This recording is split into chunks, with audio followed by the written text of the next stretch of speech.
So remember, kinematics is the study of an object that's moving in a straight line. So the first concept was displacement slash velocity time graphs. Okay. In this, we covered the graphs that were similar to O levels, in which we didn't really need equations of motion. We could make a graph without using the equations of motion. Okay. And then we did equations of, in fact, after that, we did calculus applied to kinematics. So here we had varying acceleration, we had varying velocity, we had varying displacement. Okay, this is where we learned differentiation, the purpose of differentiation, the purpose of integration in kinematics. Okay, and then we have equations of motion. This is when you have a situation where acceleration is constant. Okay, and acceleration could be constant for two reasons. One is that it could be a motor vehicle, or somebody's running, or it's a car, it's a train, could be anything like that. The other could be that it's acceleration due to gravity. Okay, that is also when acceleration will be the same throughout the journey. It's not going to change. Okay, so far, what have we done? Let's just quickly check that. So we've done this, we've done this. This is what we're going to do today, acceleration due to gravity. And we've done this also. Okay, after today's class, inshallah, you guys will be able to do all the questions that you have in the 3 worksheets. Okay. So let's start. First, let's go over a bit of theory. There's not a lot of theory that we're going to go over. It's the equations are all the same as the previous one. In fact, the only difference is that we replace acceleration with g. Okay, either positive or negative, depending on the direction. So let's write this down. For motion under gravity. Okay, so there are two possibilities. Either an object is thrown upwards, okay, or it's dropped. And remember, whenever the question says that it's thrown upwards or projected vertically upwards, what do you think? You think the initial velocity will be 0? Yes or no? How many questions do we have to do? Okay, listen to my question carefully. Let's worry about what we're doing. Let's not worry about what we're not doing. If an object is thrown or projected vertically upwards, do you think the initial velocity will be 0? Does that make sense? No, it does not make sense. How is it possible that you're throwing an object with initial velocity 0? Okay, so remember, whenever the question says that an object is thrown or projected vertically upwards. Okay, so it could be thrown upwards or it could be projected vertically upwards. In that case, remember that initial velocity is not going to be equal to 0 meters per second. Okay, final velocity, yes, could be 0 at a certain point, but that's not what we're worried about right now. What about the acceleration? An object that's traveling up in the air, what will be the acceleration that that object is going to feel? Positive 10 or negative 10? Negative 10. Okay, so an object that you throw up in the air is going to feel deceleration. Okay, or is going to go through deceleration. That deceleration will be minus 10 meter per second square. Okay, so key point number 1. If the question says that an object is dropped, all right, the object is dropped from a certain height, what does that mean? What will be the initial velocity and what about the acceleration? Yes, that's correct. The initial velocity will be 0 and the acceleration will be 10 meters per second. Just like when you drop something. Okay, you're holding your phone and let's say you drop it. What happens? The initial velocity is 0 unless you throw it down or something. I hope you don't do that. But if you drop it, the initial velocity is 0 and then gradually as it's falling towards the floor, it starts to accelerate. Okay, the speed starts to increase. Why? Because it's accelerating. What's the reason behind this acceleration? The weight of the object coupled with gravity. Okay, mass of the object coupled with gravity. Now, remember, an object that reaches its maximum height or its maximum displacement. In that case, this is something that we've already done, but we're just going with the flow. Let's write this down. The final velocity is going to be 0 meters per second. Okay, the final velocity is going to be 0 meters per second. Okay, now whenever we're solving questions that involve motion under gravity, we ignore something. What is that? Especially in kinematics. We ignore a lot of things, but one of the things that we ignore is resistance. Okay, we ignore a resistance. I'm talking about kinematics. I'm not talking about forces. Okay, so which is why the time and the velocity, they're considered to be symmetrical. Now, what do I mean by that? Let me explain. An object will fall back to the point of projection, that means the point from where it started, with a final velocity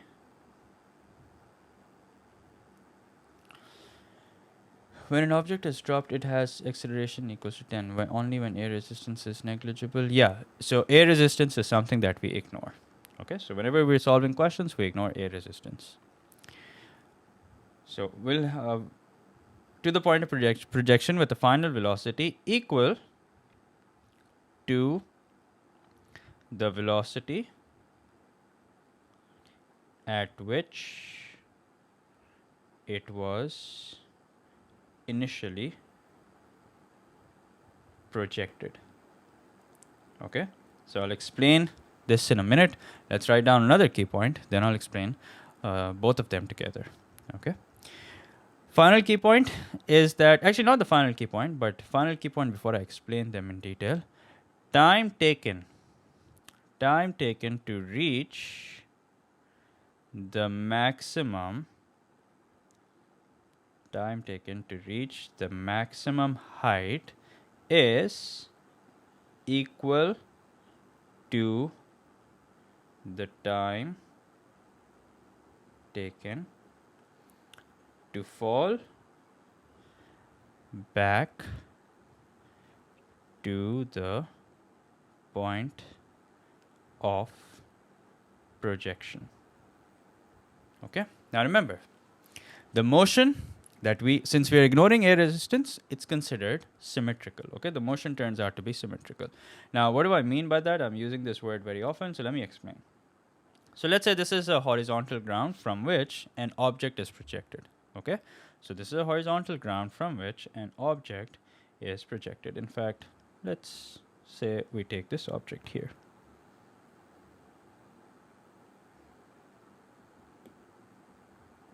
Okay, it's right here.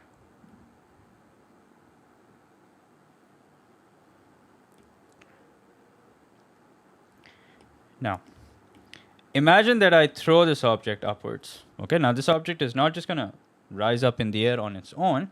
You'll have to throw it. Okay, so if I throw this object up in the air with, let's say, a velocity of, so I throw this object up in the air with, let's say, an initial velocity of 8 meters per second. Okay, so what have I done? I'm throwing this object, let me drag this over here, up with an initial velocity of 8 meters per second. And let's say this object reaches a certain height, which is right here. So by the way, remember, the motion of the object that we consider, just like when we were doing questions of constant acceleration without gravity, we considered the motion to be horizontal along the same path. Here we consider it to be vertical along the same path. Okay, it's not going to be in a projectile motion, it's going to be vertical. Okay, but just to make it easy, we make it slightly, for example, when we're drawing the path when it's coming down, we're just going to change it slightly, okay, just so that it's easy for us to understand. Anyway, so this object, when you throw it up in the air, it reaches a certain height. Okay, it reaches a certain height. Okay, and when it reaches its maximum height, what can you tell me about the velocity as it reaches its maximum height? Remember, this object is moving vertically. Okay, so keep that in mind. We don't draw it like that, just so that it's easy for us to understand. So when it reaches its maximum height, the final velocity is going to be 0 meters per second. Okay, remember, this is its maximum height that it's going to reach. Okay, and let's assume that the time it takes to reach its maximum height is 5 seconds. Okay, the time that it takes to reach its maximum height is 5 seconds. Okay, now then what happens when it's coming back down? First of all, how long is it going to take to come back down to the point of projection? How long will it take to come back down to the point of projection? It's going to take 5 seconds. That's correct. So it's going up. Okay, now it's coming back down. How long will it take to come back to the point of projection? It's going to take 5 seconds. Secondly, what will be the velocity? What will be the velocity as it's coming back down? or the velocity just when it hits the floor, it's going to be 8 meters per second. So its velocity is going to be 8 meters per second. So this is to explain key point number, actually these 3 key points. First of all, when it reaches its maximum height, you can see the velocity is 0 meters per second. Secondly, an object will fall back to the point of projection with a final velocity equal to the velocity at which it was initially projected. So as you can see, it's going up with a velocity of 8. Now it's coming down with a velocity of 8 as well. The time taken to reach the maximum height is equal to the time taken to fall back to the point of projection. Not projected, point of projection is the correct word. Okay, now, any questions? If yes, feel free to ask. We're going to understand this with the help of a graph as well. Okay, we're going to understand this with the help of a graph as well. When going upwards, u is not, yeah, of course, when it's going upwards, u is not equal to 0. It's not possible for the initial velocity to be equal to 0 if it's going upwards. Otherwise, if let's say the initial velocity was 0, then then it's not possible. Then it's not possible for it to go up. Sir, I also had one question. Yeah, go ahead. So velocity can't go in negative, right? Okay, now, in this, here's what we're doing. We're treating this as 2 separate journeys. Okay, this is not one single journey. We're treating it as 2 separate journeys. Okay, so as it's coming down, okay, this is the direction that we're considering positive. Now, as it's going up, since we're already taking the acceleration as negative, okay, we don't have to further take the velocity as negative. Okay, since we're already taking acceleration as negative, we don't have to take the velocity as negative as well. And as it's coming down, this is a separate part of the journey. So as it's coming down, we're considering the downward direction to be positive. Okay? Okay, right, sir. So the Unless, acceleration when going upwards yeah, will be negative. yeah. Unless of course, the object falls beyond the point of projection. Like for example, if the object falls below this point, then yes, you can say the velocity is negative. But don't go into that. Let's not go into that. Just remember that we're treating these journeys as 2 separate paths. So as it's going up, it's considered positive. As it's coming down, it's also considered positive because we're treating this as a separate part of the journey. We do this for simplicity, okay? But to answer your question, since velocity is a vector quantity, when it's coming back down, yes, it's going to be negative. But when we're solving questions, okay, when we're plugging them into the equation, you'll notice that we don't do it with the minus sign. Reason is because we're treating this as a separate part of the journey. Okay?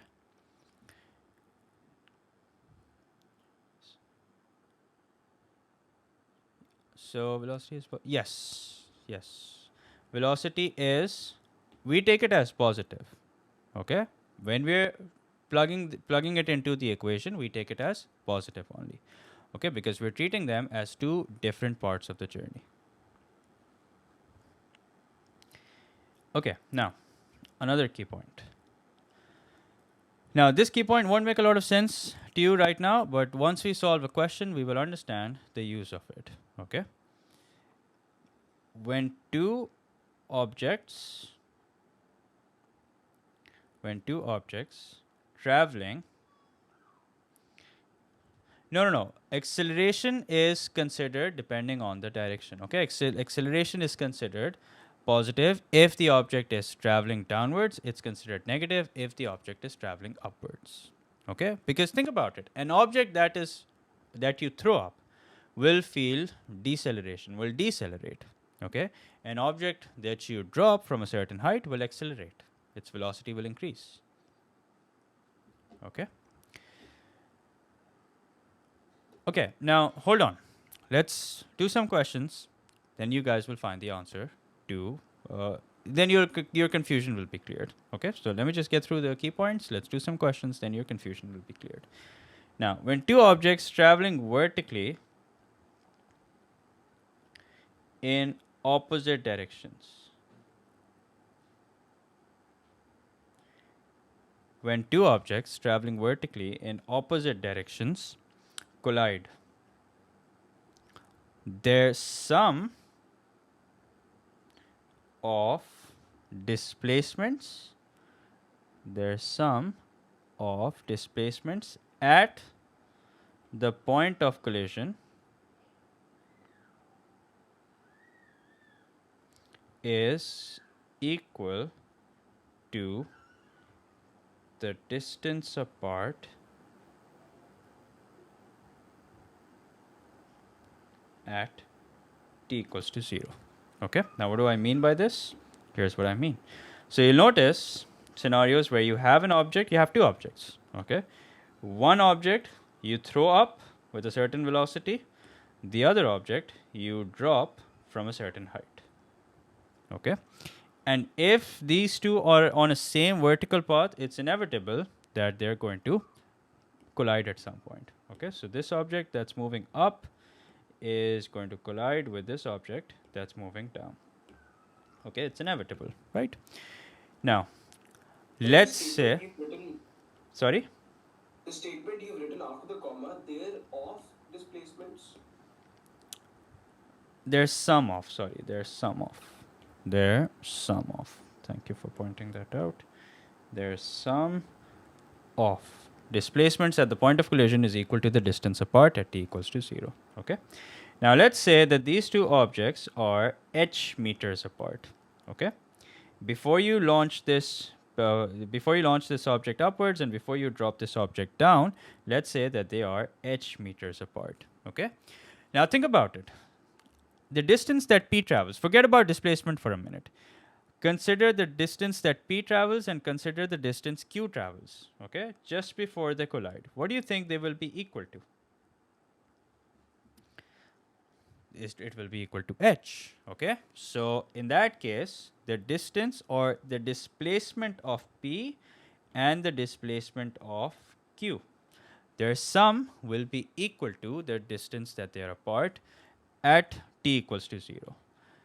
So SP plus SQ equals to H. Okay, so I'll repeat.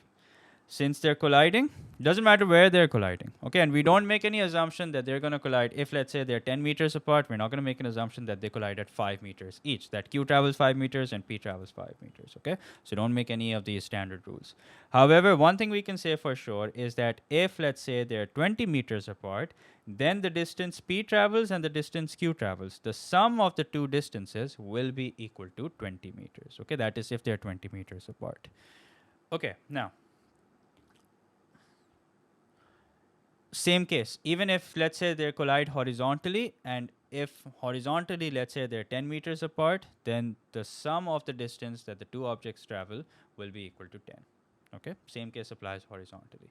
But usually you don't have questions with these scenarios when objects are traveling horizontally, but if you do, same case applies. Okay, now with these, although there are two more key points, but I don't want you guys to overload with key points. What I would like to do is I'd like to solve some questions and then do questions that are related to the 2 points, the 2 key points that I haven't given you guys yet. Okay, so we're going to do this worksheet. We're going to come back to the constant acceleration worksheet and let's solve this question right here. Okay. Shayan, I'm afraid, yes, you have missed a lot because we are almost done with the theoretical part.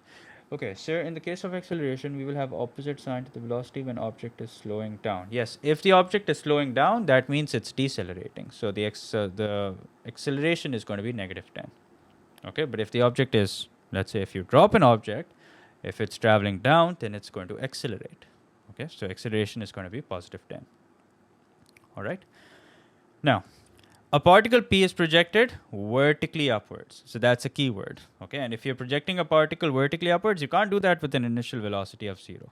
Okay, you got to give it some velocity. With a speed 24 meters per second from a point 5 meters above level ground. Okay, so this is very important. 5 meters above level ground. Find the time from projection until P reaches the ground.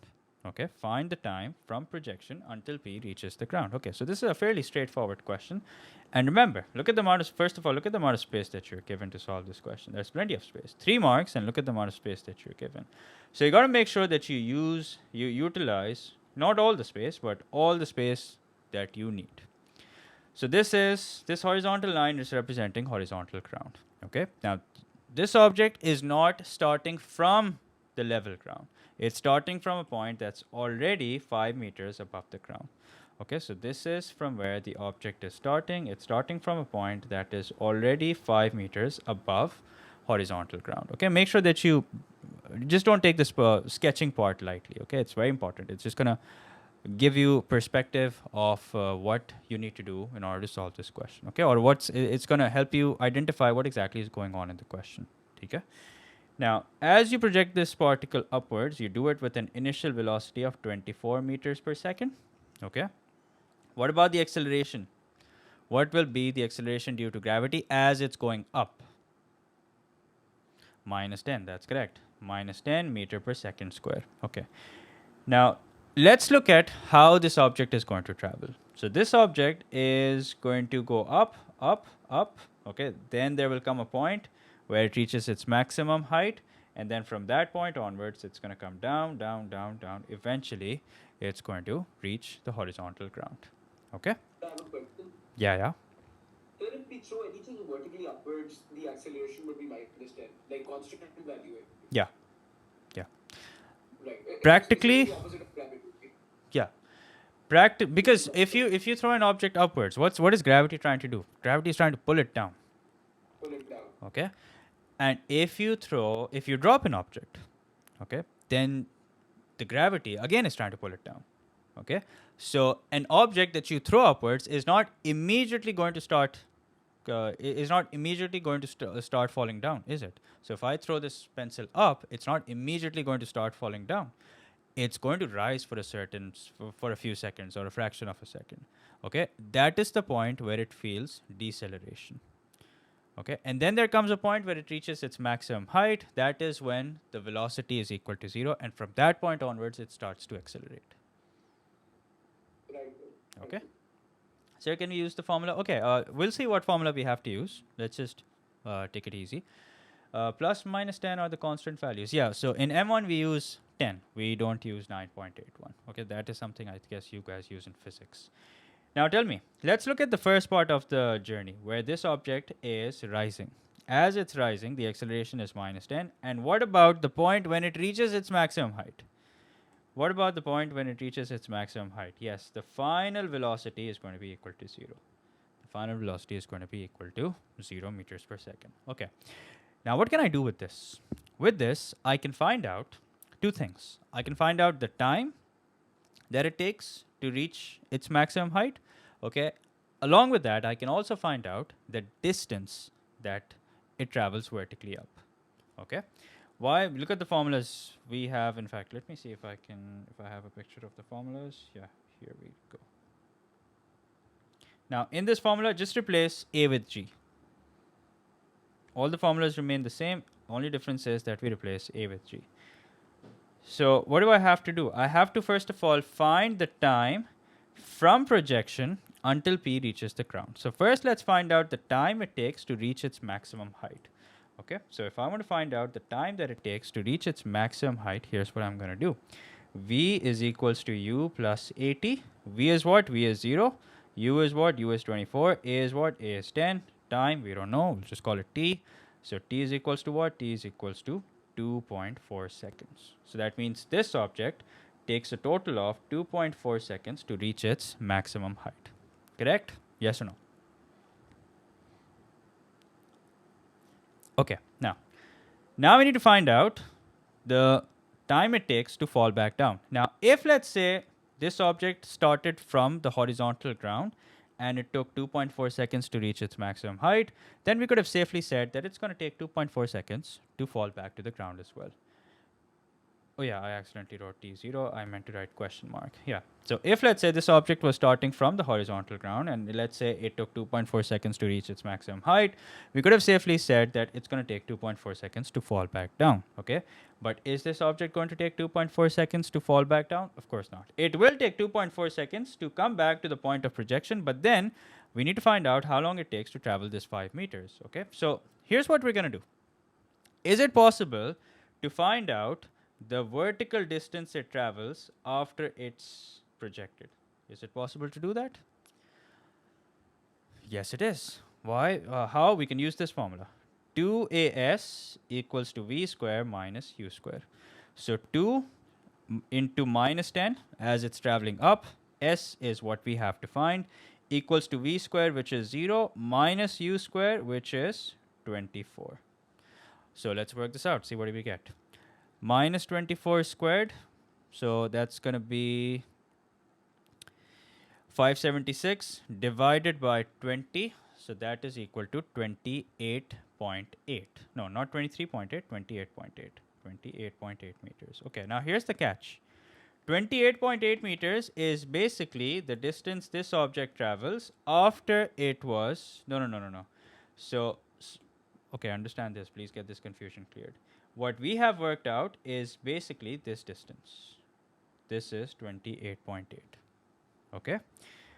We have worked out the height that this object reaches. I'll tell you why we're finding the distance.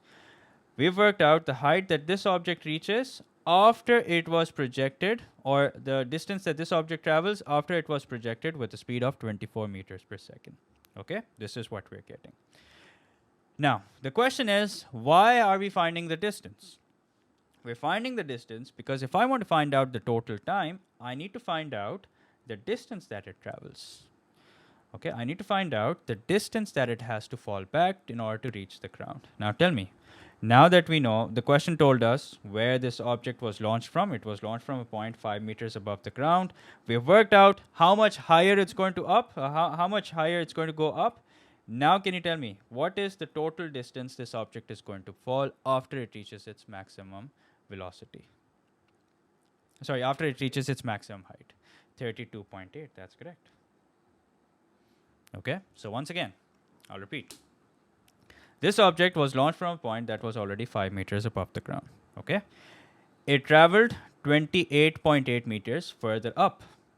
All right, which means that it is now 32.8 meters above the ground, which means this is the distance that it needs to fall back down in order to hit the ground. Okay, this is the distance that it needs to cover in order to hit the ground. 33.8. Why?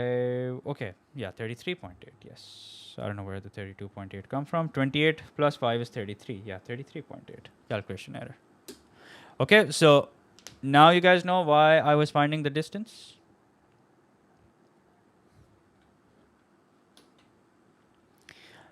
Okay, now the question is, how will I find out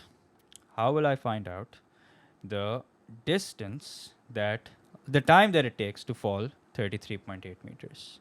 How will I do that? How will I now find out? Yes, now remember, the final velocity for the first part of the journey, the final velocity was 0. Now for the second part of the journey, as it's falling back down, the initial velocity is going to be 0. Okay. Now, do we need the final velocity? Do we need to know what the final velocity is? Not really. Why? Because if I use this equation, s is equals to ut plus half at square. If I use this equation, I don't need to know what the final velocity is. And let me tell you, the final velocity is not going to be 24. Is it? Is the final velocity, the point at which hits the ground, is it going to be 24? Yes or no? No. Just before it hits the ground, what will be the final velocity? Is it going to be 24? Don't tell me what it's going to be. Tell me if it's going to be 24, yes or no. It won't be 24. Why will it not be 24? Acceleration. Okay, correct. Now I'll tell you where it will be 24. It will be 24 when it falls back to the point of projection.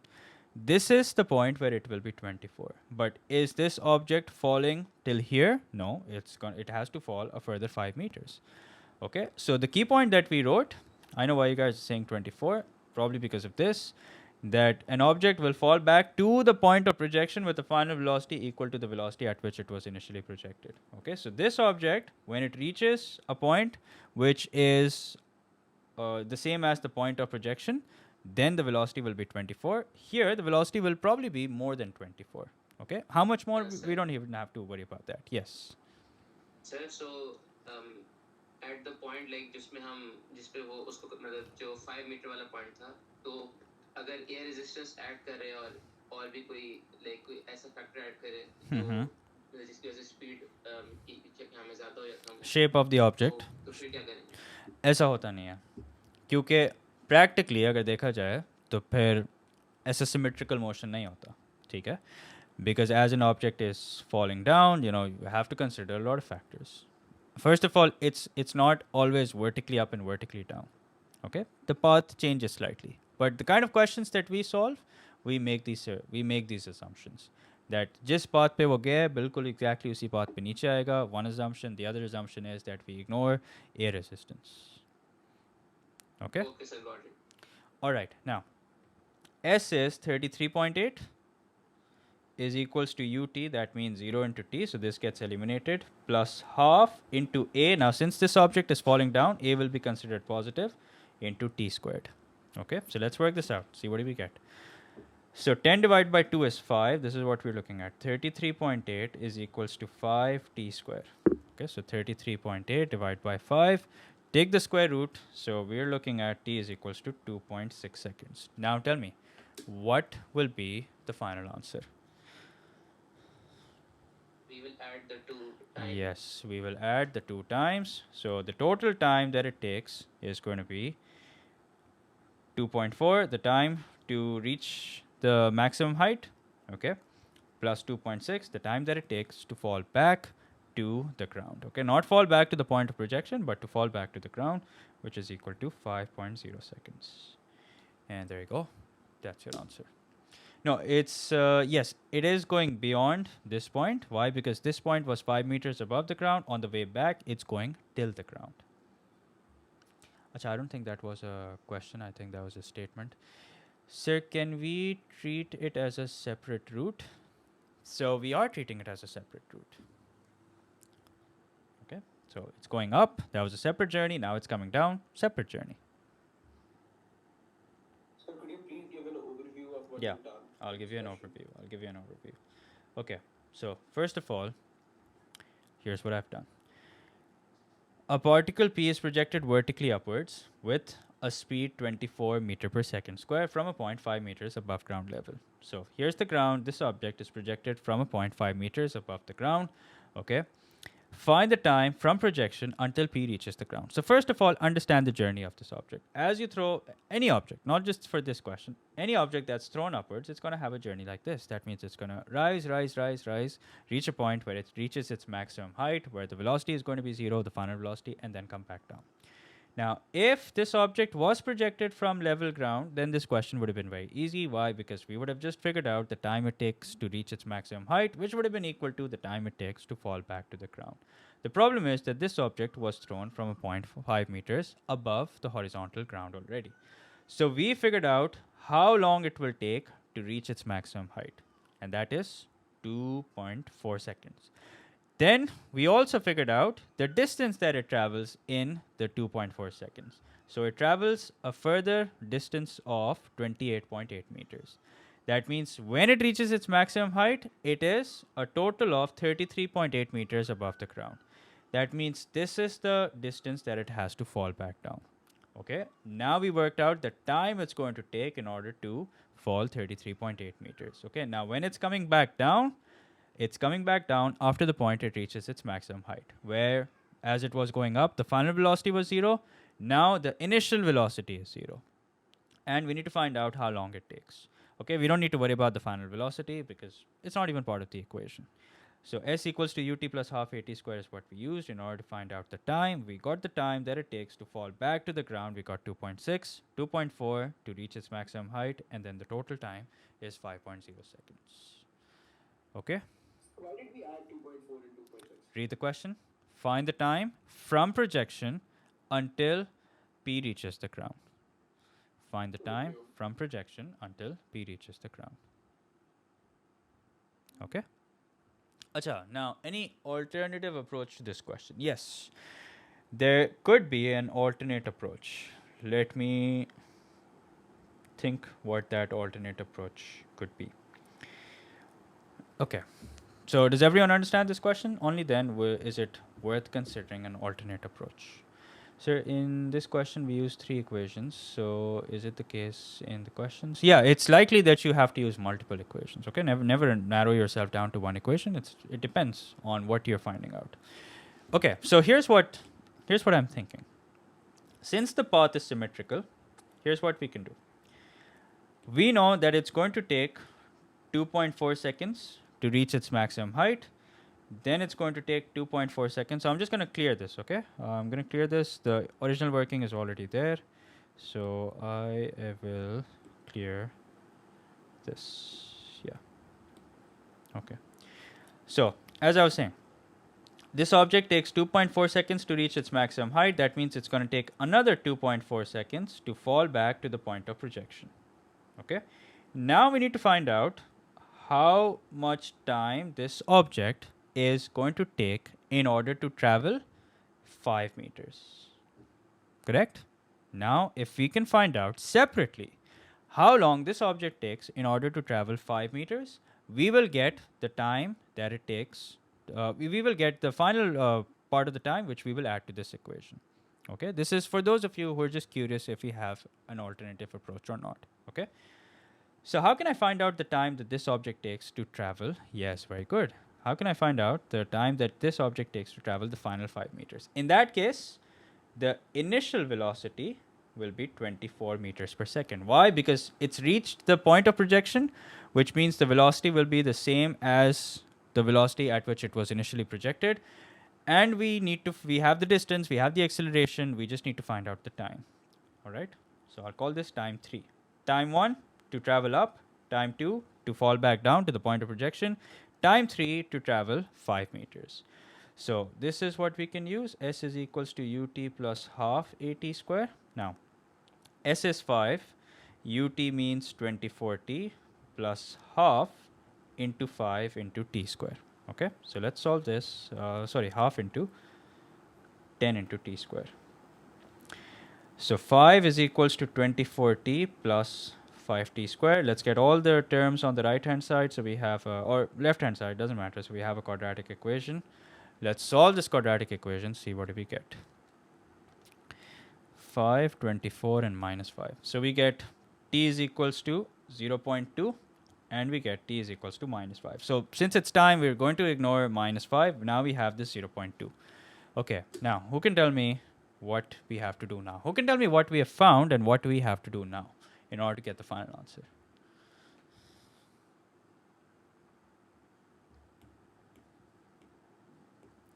Add 0.2. That is correct. So now the total time is equal to 2.4 to go up, plus 2.4 to come back down to the point of projection, plus 0.2 to fall an additional 5 meters so that it can hit the ground. So now the total time is equal to 5 seconds. Okay, so you'll always have multiple approaches. Okay, always. You'll always have multiple approaches. If not always, then maybe 9 out of 10 times. All right. So if you're thinking of something and if it makes perfect sense to you, then chances are it's probably correct. Okay. Now let's do another question. So we've done this. Let's do this. Question number 4. A small ball is projected vertically downwards. So notice it's not dropped, it's projected vertically downwards. That means we are giving it some speed, which is 5 meters per second, from a point A at a height 7.2 meters above horizontal ground. Again, let's sketch it. Okay, please don't ever shy away from making a rough sketch. Sometimes after making a rough sketch, you understand the question even better. So this is the small ball which is dropped downwards, and it's dropped downwards at a speed of 5 meters per second. Okay, and the point from which it's dropped, let's write it down over here, is point A, which according to the question is 7.2 meters above the ground. Okay, now let's see what happens next. The ball hits the ground with speed v meters per second. So that means this ball right here hits the ground. This ball right here hits the ground with the speed of v meters per second. So the final velocity is v meters per second. Okay. Then what happens? Let's see. Then it says and rebounds vertically upwards. Rebounds vertically upwards with a speed of half v meters per second. So that means as we drop it, the second after it hits the ground, it rebounds. Okay, that's what a ball does. Okay, anybody who has ever seen a ball or played with a ball knows that as it hits the ground, it rebounds. Okay, now when it rebounds, this is all going to happen vertically. Okay, but we draw it on the side so that it's clear to us. Okay, and you can make this little arrow to show that this is the next part of the journey. So it rebounds, and it rebounds with a velocity of, this is now going to be initial velocity, half meters per second, half v meters per second. All right, half v meters per second. The highest point the ball reaches after rebounding is B. So that means the highest point the ball reaches after rebounding is the point B. And what will happen at the highest point? The final velocity is going to be 0 meters per second. Okay, now notice that this is not exactly a work of art. Okay, it's messy, but it's good enough for us to understand what's going on. Yes, exactly. Feel free to draw a rough diagram using a pencil. Okay, in fact, the examiner is not going to grade you for it, but is expecting you to make a rough diagram. I don't think everyone will be able to understand what's going on without making a rough diagram. Yes, go ahead. I was wondering if isn't B supposed to be 0, like when it reaches the ground? Okay, now this is what you're talking about, right? Yeah. No, it can't be 0. It says the ball hits the ground with speed. Okay, this is not. This is just before it hits the ground. I see. Okay, this is just before it hits the ground. Just like when you drop an object, what you're saying is, if you drop an object to the ground, the velocity is the object is instantaneously at rest. But is it instantaneously at rest before it hits the ground or as soon as it hits the ground? As soon as it hits. As soon as it hits the ground. Okay, but just before it's about to hit the ground, it's not 0. Okay, and that's what this question is saying. The ball hits the ground. Okay, speed is 0 after it hits the ground. Okay, not before it hits the ground. All right, now, so this journey is divided into 2 parts. The first part is from A to the ground, then the next part is from ground to point B. So from A to the ground, okay, this horizontal ground, and then the second part is from the ground to point B. So let's focus on the part of the journey where it's falling from A to the ground. What's the initial velocity? 5 meters per second. Okay, and by the way, what do we have to do over here? We have to find V and hence find the total time taken for the ball to reach the ground from A and rebound to B. So that means we need to find this time and we need to find this time. Okay, so U is 5 meters per second.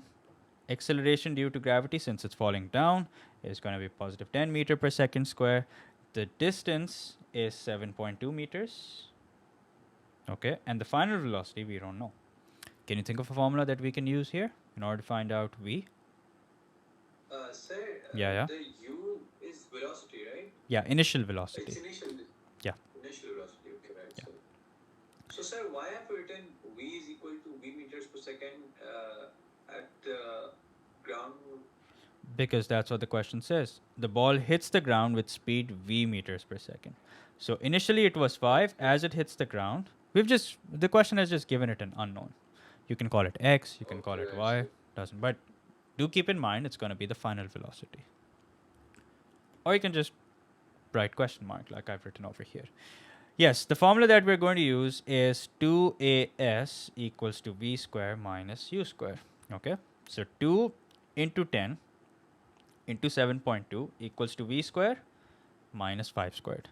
So let's see what happens. 72 into 2, that's 144, plus 25 equals to v square. V square is equals to 169. If you take the square root of it, you get 13 meters per second. Okay, sometimes you'll see me writing it like this. Sometimes you'll see me writing it like this.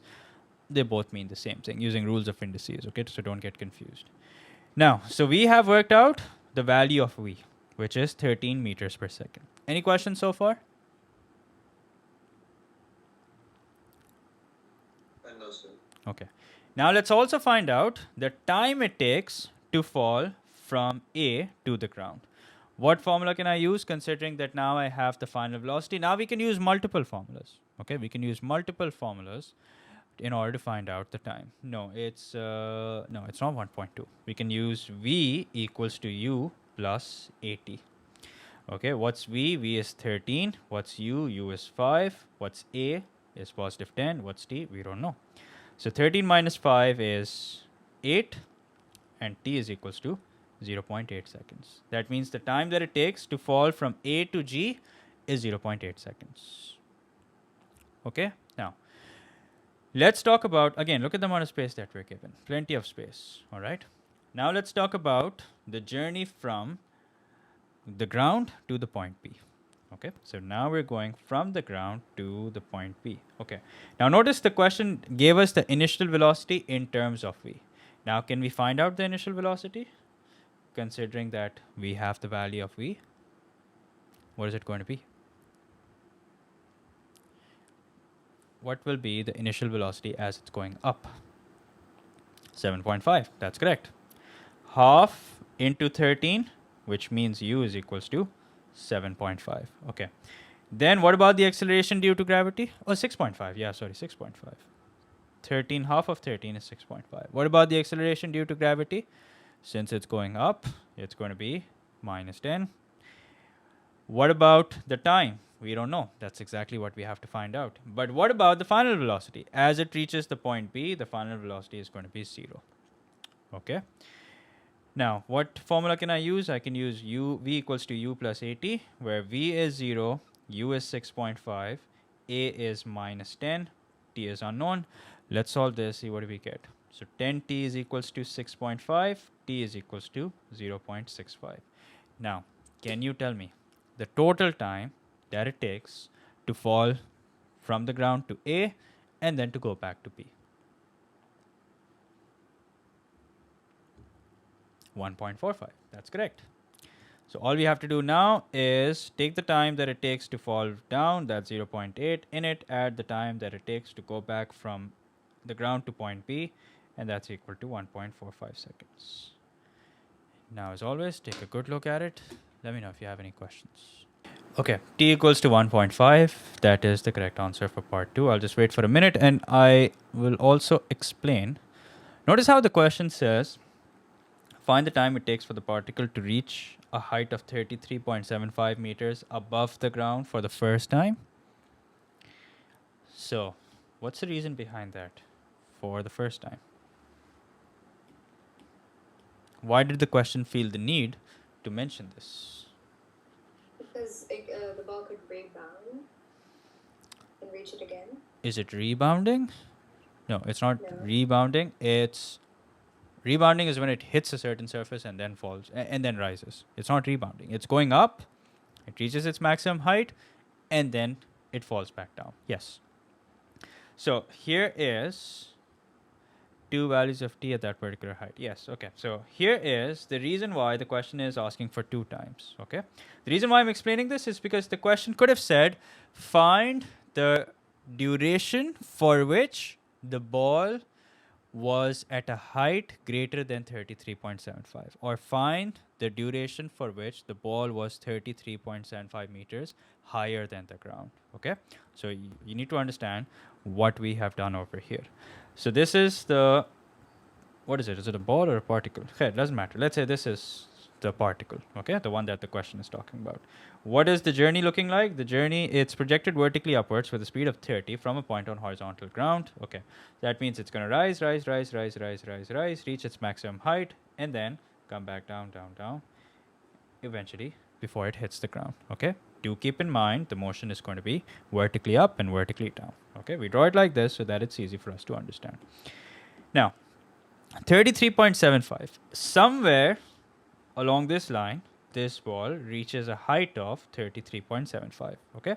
The maximum height, as the question made us work out in the previous part, is 45, but somewhere along this line, somewhere along this path, the ball reaches a height of 33.75. Okay, let's say that's this point right here, 33.75, okay? Now, the reason why we've gotten 2 values of t is because it reaches a height from the ground. Notice the displacement that we have taken 33.75 is from the horizontal ground. So there are two instances when this ball is 33.75 meters away from the ground. One is at t is equals to 1.5. The other is at t is equals to 4.5. Why? Because this is the point. These are the two values of t that you worked out.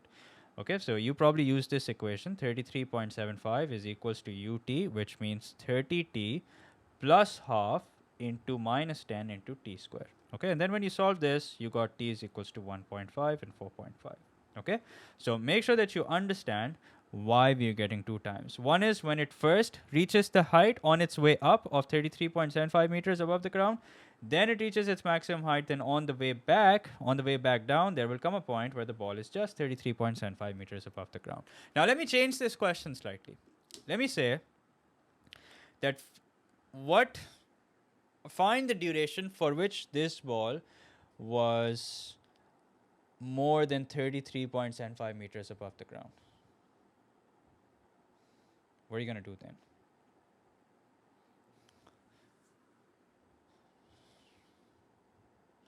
Find the duration. I'll rephrase my. No. Okay, I'll rephrase my question. Yes, exactly. So let me rephrase my question for those of you who are wondering what I've asked. I'm asking you to find out the duration for which this ball was at a height greater than 33.75 meters above the ground. Yes, the answer in that case would be 4.5 minus 1.5. Okay, that would be 3 seconds. Why? Because notice, when is this ball higher than 33.75 meters above the ground? Right here.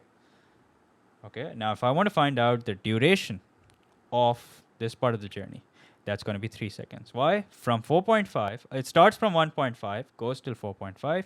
So that means the duration is going to be the difference, which is going to be 3 seconds. That's not what the question is asking for, but the question could have asked for that. So in that case, this is how you do it. Okay? All good now? Yes, sir, all good. All right.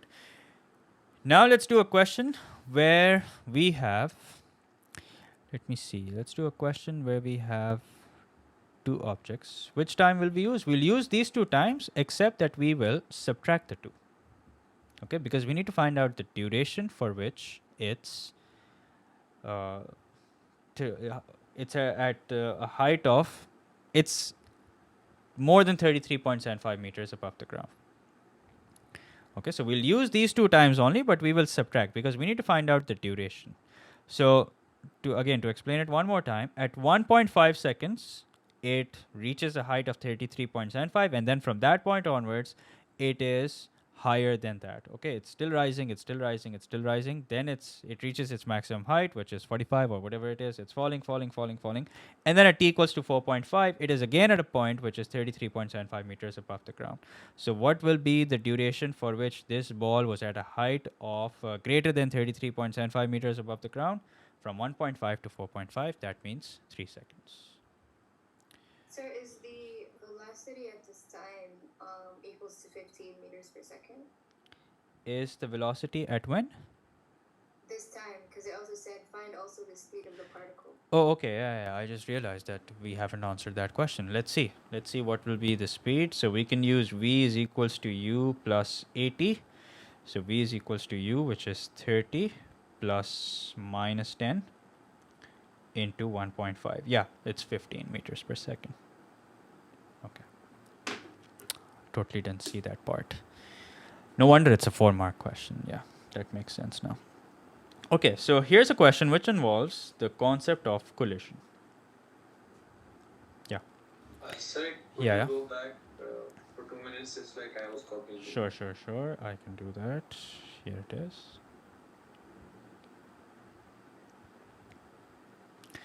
We will use 1.5. Yeah, for this part, to find the velocity, because the question says find also the speed of the particle at this time. Okay, so at the time that we have given above, 1.5. Okay, so let me write down the final answer for the previous part, 1.5. This is the time that we're going to use. But what do you think, since it's... hang on. Just a minute.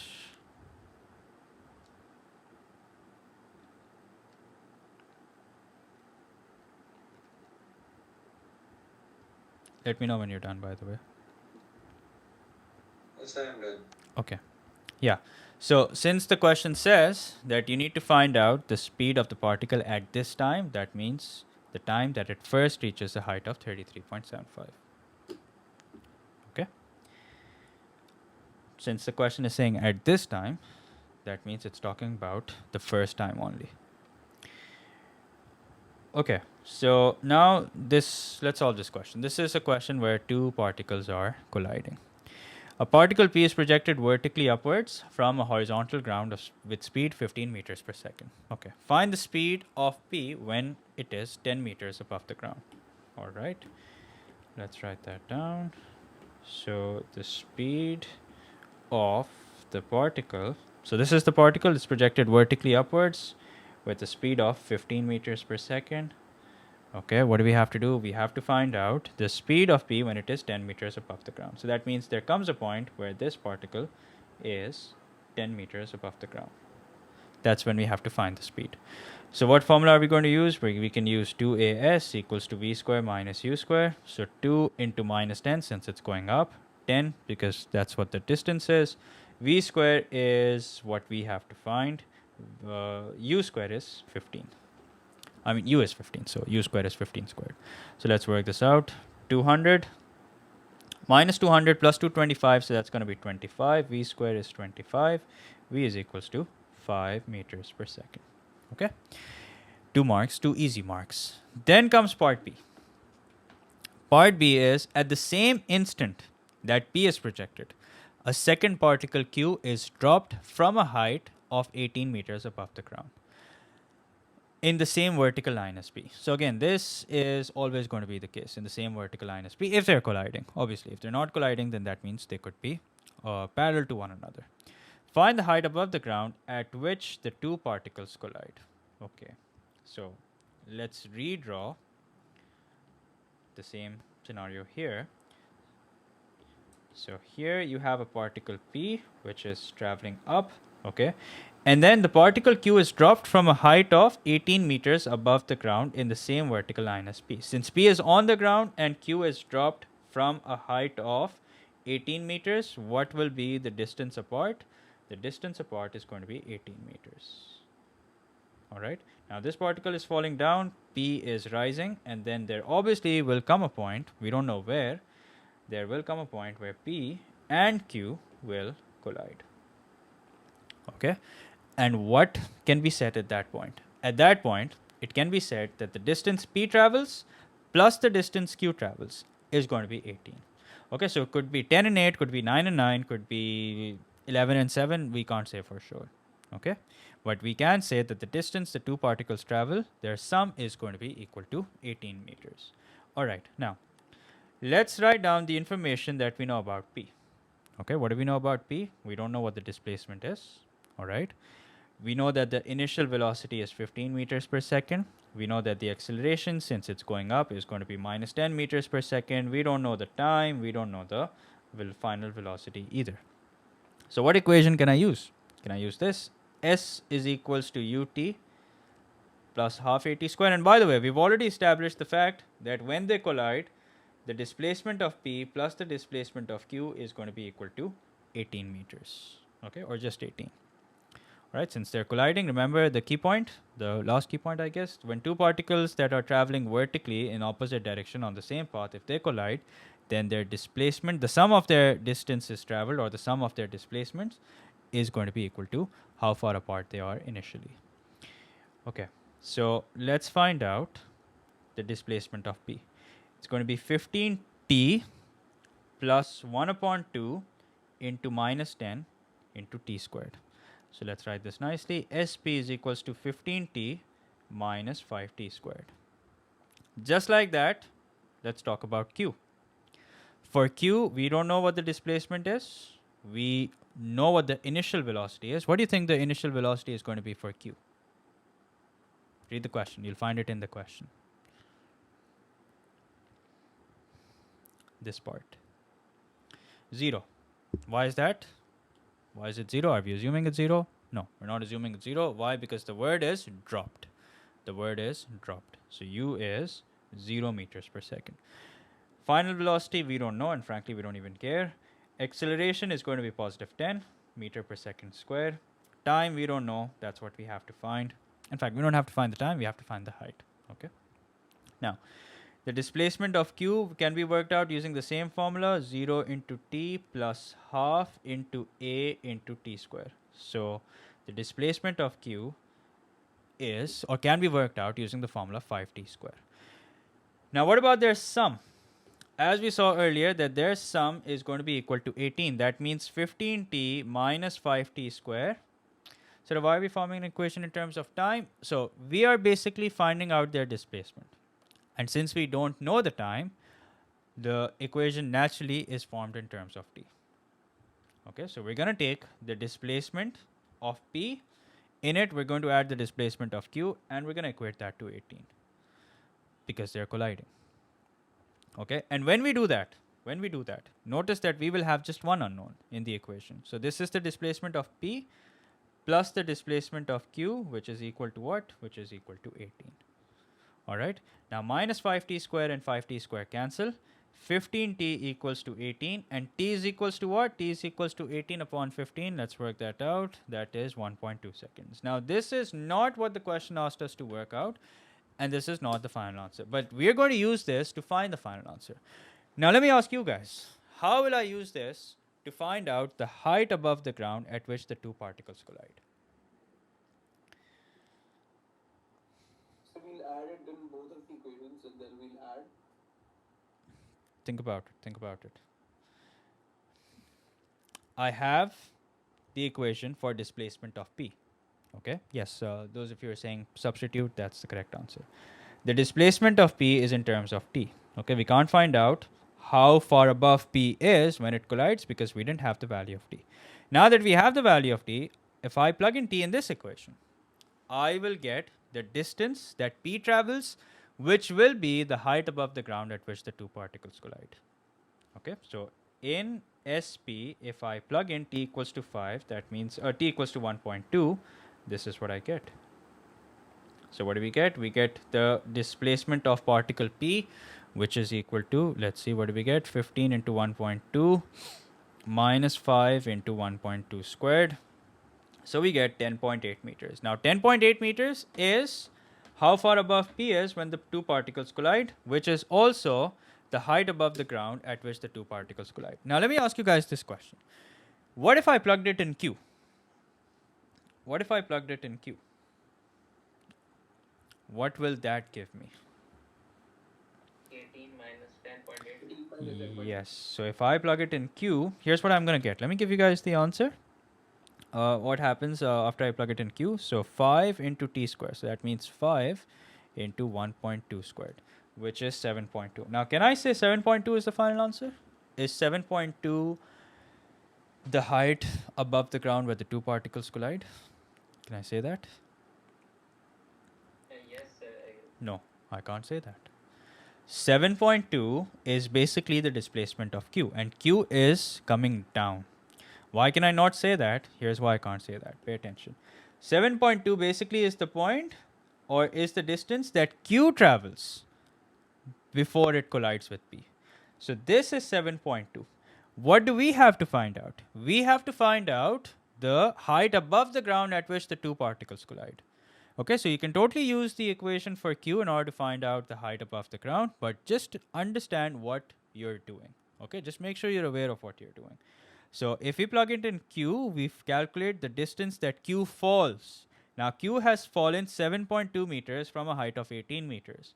So in that case, if I wanted to find out the distance above the ground where the two particles collide, or the height above the ground where the two particles collide, I'll do 18 minus 7.2, which is equal to what? Which is equal to 10.8. So either way, we get the same answer. Just make sure that you have your eyes and ears open. Now, as always, take a good look at this. I will give you guys one question to solve. And then, alhamdulillah, we're done with kinematics. Yeah, questions? Sir, I have one question. So, how did you find displacement of q? This displacement of q, 7.2? Yes, sir. Okay, what Yes. was the displacement of q? 5t squared? Okay, so Just give we worked out the value of t, so we plugged it in. But just be careful, displacement of q is not starting from the ground. Q is falling from a point that's already 18 meters above the ground. So q falls 7.2 meters. So if using that you want to find out the height above the ground at which the two particles collide, you will subtract the distance it falls from 18. That will give you the answer. Okay. Acha, let me give you guys a question to solve. 45. All right, let's see. The greatest height of P above the ground, for that the final velocity is going to be 0. Initial velocity you guys have worked out already. Acceleration is going to be minus 10. Okay, let me just quickly check the answers. Question number 12. 30 and 45. Yeah, 30 and 45. Okay, we have 5 minutes. I think we can squeeze another question. Sir, can you solve the Sir, v is equal to initial velocity, right? No, u is initial. Like u. In this case, देखो, the question can play around, okay? Which is, I think, what's happened over here. So here, the speed at which it's projected is given as v. That means the question here is calling the initial velocity to be equal to v. Okay? Now, since it's reaching its... Yeah. Because I got u is equal to 30, like the initial velocity is equal to 30. Yeah, that's what it is, which is equal to basically 30, which is basically equal to v. Yeah, exactly. So v is going to be 0 because it's reaching its final velocity. Okay, so basically, you know what I've seen? Sometimes people write it like this: vi representing velocity initial, vf representing velocity final. Okay, so I've seen this also, but in some books you'll see u represented as initial velocity. In some cases, it's vi and vf. Anyway, either way, there's no need to get confused. Okay, 2as. Sorry, no, that's not the formula we're going to use. V is equals to u plus at. So v is the final velocity, which is going to be 0. U is the initial velocity, which the question is calling v, plus a, which is going to be minus 10, into t, which is 3. So the initial velocity is 30 meters per second. Okay. Then to find the greatest height, this is the formula we're going to use. 2as equals to v square minus u square. So 2 into a, which is going to be minus 10. S, we don't know. V square is 30. Initial velocity is... final velocity is 0. See, I got confused also. 0 minus 30 squared. So S is equals to 900 divided by 20, which is 45 meters. Okay, no, it's not 9.6. Although if you've got 9.6, I think you're very close. Okay, I think I know why you've got a 9.6. You've probably done 24... 9. Okay, so the correct answer is... question 14. 8 meters. Okay, now let's see why it's 8 meters. What question number was it? 14. Here it is. Okay, so you guys got the first part correct, I'm sure. Let's delete this. A particle is projected vertically upwards with a speed of u meters. No, it's not 9.6, it's 8. 8 meters. A particle projected vertically upwards with a speed of u meters per second from a point on horizontal ground. After 2 seconds, the height of the particle above the ground is 24 meters. Okay, so how can we solve this? Well, S is equals to ut plus half at square. We can use this. Okay. And S is 24. U is what we have to find. So we'll just let it be as u. The time is 2 plus half. And since it's going up, it's going to be minus 10 into 2 squared. Okay, and then if you work this out, you will get the value of u to be equal to 22 meters per second. Okay, now, then it says the height of the particle above the ground is more than h meters for a period of 3.6 seconds. Okay, so understand this particle is projected vertically upwards with a velocity of, what? With a velocity of u meters per second, which is 22. So let's understand how this particle moves. So this is this particle. It's going to move. It's going to go up, up, up, up, reach its maximum height, then come back down, down, down, down. Here we go. Okay. Now, first, let's find out the maximum height. Is it possible to find out the maximum height? Yes, it is. 2as equals to v square minus u square. So 2 into minus 10 into s equals to 0 squared minus 22 squared. Okay, so the maximum height is 22 squared divided by 20 is 24.2. Okay, 24.2 meters. Yeah. So here we go. 24.2 meters. So how do you know, okay, it's maximum height? The question doesn't mention any keyword. Okay, the reason why we know it's maximum height because this is the instant when the velocity is 0. So there are no two ways about it. A particle which is thrown up in the air will reach its maximum height when the velocity is 0. That's it. No two ways about it. No exceptions. Okay?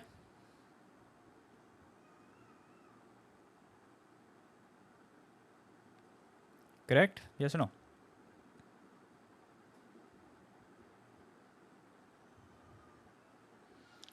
Okay.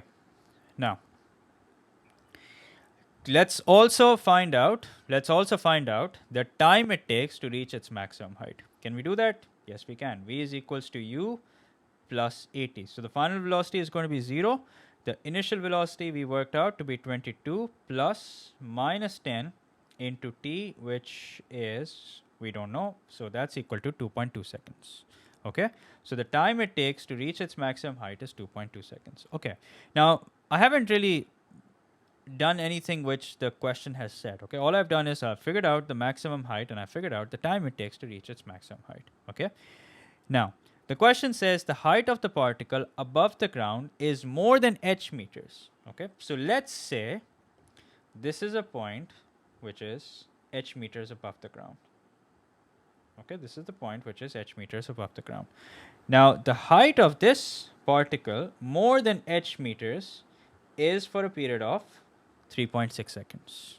Okay, the height of the particle to be more than h meters, the height of the particle above the ground is more than h meters for a period of 3.6 seconds. Okay, now 3.6 seconds in total. 3.6 seconds in total. Yes, t2 minus t1 is 3.6. Now, can you tell me what is the duration for which the height of the particle is more than h meters on the way up? 3.6 minus 2.2. No. Okay. First of all, the height of the particle above the ground is h meters, more than h meters for a period of 3.6 seconds. Okay, so that means this period starting from the point where it crosses h meter, it's rising to the point where it reaches its maximum height, and then it's coming back down. Again, it reaches a point where it's h meters above the ground. This duration is 3.6. Now, remember what I said. I said that motion under gravity is symmetrical. So if it is above h meters for a duration of 3.6 seconds, then what can we say about the duration on the way up and on the way down? Divided by 2. Divided by 2. That's correct. So that means on the way up, its height was more than h meters for a period of 1.8 seconds, and on the way down also, it was for 1.8 seconds. Okay, does everyone understand this part? Yes or no? Yes, sir. Okay, I'll explain. So remember this key point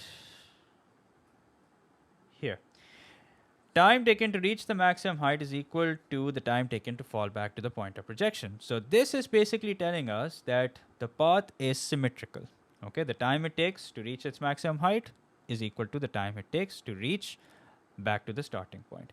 Here the question says that the height of the particle is above the ground is more than h meters for a period of 3.6 seconds. That means that it's the height is more than h meters for 1.8 seconds on the way up and 1.8 seconds on the way down. Now the question is, where did the 1.8 come from? 1.8 came from here. We took 3.6 and we divided it by 2. So now this 1.8 seconds is basically telling us that it was more than h meters, 1.8 seconds on the way up and on the way down. Now, why are we dividing it by 2? Because the duration will be same on both sides. If it is h meters above the ground for a period of 3.6 seconds in total, that means it's going to be 3.6 divided by 2, which means 1.8 seconds on the way up and 1.8 seconds on the way down. Get it? Does it make sense now? Yes, that makes sense. Okay, now we're almost there. Find the height of the particle above the ground. The height of the particle above the ground is more than h meters for a period of 3.6 seconds. Now, how long does it take for the particle to reach its maximum height? How long does it take? 2.2 seconds? Okay. 2.2. Now, how long will it take? How long will it, on the way up? Okay, we're talking about on the way up. How long will it take the particle to reach h meters? That's correct. 2.2 minus 1.8. So, time taken to reach h is equal to 2.2 minus 1.8. So, I'll explain again. The particle reaches its maximum height of 24.2 in 2.2 seconds. Okay. And by the way, I just realized that there was actually no need to find the maximum height. I just realized that. Okay. So it's okay. If you don't realize it along the way, that's fine. Or maybe, oh no, wait a minute. We did actually have to. Let's see. Let's solve this question and then we'll see if we really had to do something with 24.2. So this particle reached its maximum height, 24.2, in a period of 2.2 seconds. Okay. And then on the way up, it was for 1.8 seconds above its height was more than h meters. Okay. Now, that means this particle reached h meters in how many seconds? In 0.4 seconds. Okay. Now what do I have to do? I need to find out the value of h. So s is equals to ut plus half at square is what we're going to use. S is h in this case. U is 22, same as before. Time is 0.4 plus 1 upon 2 into a, which is minus 10, into 0.4 squared. Okay, so let's work this out. See what do we get. 22 into 0.4, that's 8.8.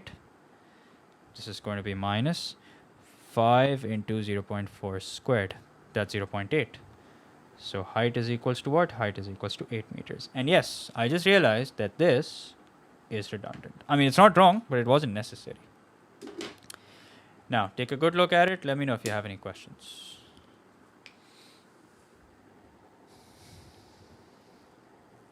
Yes.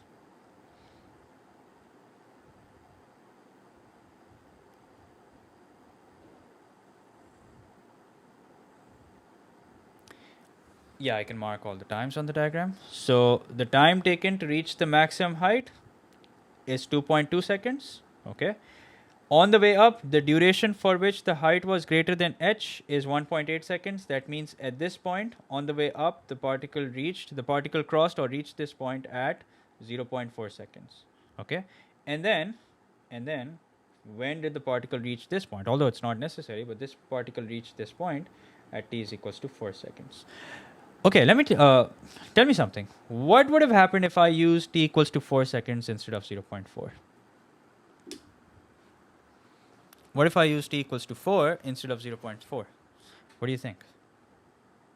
80 meters. 80? No, not 80. We would have gotten the same answer. We would have gotten the exact same answer. Why is that? Because at t equals to 4 meters, the particle is again h meters above the ground. Just like how it was at t equals to 0.4, at t equals to 4 also, it's h meters above the ground. So if, let's say, let's try it out. If, let's say, instead of 0.4, we use 4, we should get the same answer. 22 into 4 plus 1 upon 2 into minus 10 into 4 squared. You can see that we'll get the same answer. All we've done is we've multiplied the entire equation by 10. Yeah, you can do it both ways. 22 into 4. I didn't get the Yeah. 0.4 to like has significance. So how do you calculate 0.4? Okay, I'll explain. Okay, Fayaz, with practice. If you don't get the thing is, once you solve enough questions, only then will you reach a point where you start understanding the question, you start understanding how every question is to be treated. Okay, just like, see, whenever you feel that point that, you're thinking, okay, there's no way we could have figured this out, there's no way that I could have done this on my own, just think of one thing that you probably felt the same way about, which is now very easy for you. Okay, so I'm pretty sure if you go back to O-level math, there were a lot of instances where you felt the same way. But then with practice, it became repetitive. It became something that you got a hold of and became easier. So with mechanics, it's the same thing. Okay. Yes, it's more difficult, but it requires more practice. All right.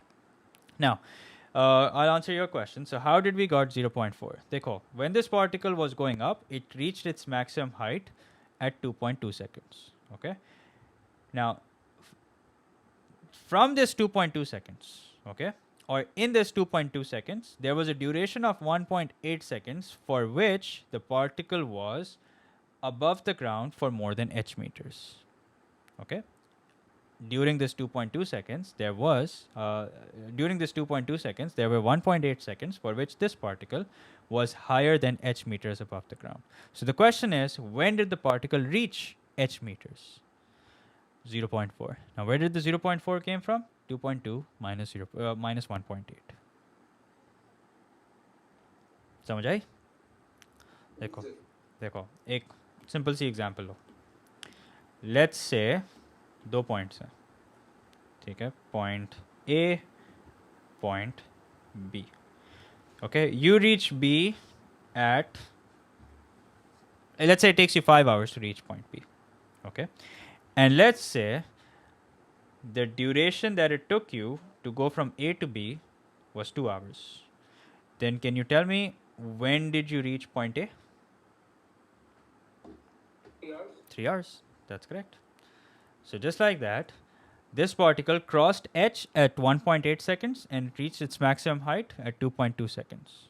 Okay, sorry, this particle did not cross h at 1.8 seconds. This particle traveled for 1.8 seconds after crossing h to reach its maximum height of 2.2 seconds. So the question is, at what instant did it reach h? 0.4 seconds. Okay. Acha. Now you guys can do the entire worksheet. Okay. At this point, you guys can do the entire worksheet, and I'll give you supplementary practice material as well, but there's nothing at this point that you guys in this worksheet that you guys can't solve. And not just this worksheet, all the other worksheets as well. So all the other worksheets of velocity and displacement and calculus applied to kinematics and constant acceleration, you guys can solve all three of them. Okay. All right. So I'm going to stop here, and I'll see you guys inshallah in the next class. In the next class, before we start something new, I want you guys to share all your queries, which we can discuss which we'll discuss first, and then we'll start the next chapter. Okay. So even if you have to spend the entire next class, yeah, only M1, obviously. Only M1 and related to the work that we have done, related to the topics that we have covered so far. Okay, so I'm assuming you won't have a lot of queries related to coplanar forces, but you will probably have a lot of queries related to kinematics. So share all your queries. We will discuss them in the next class. Okay. Sir, can we discuss questions where we are given? Yeah, we can do that. We can do that. Okay. So that's it, fellas. Take care. Allah Hafiz.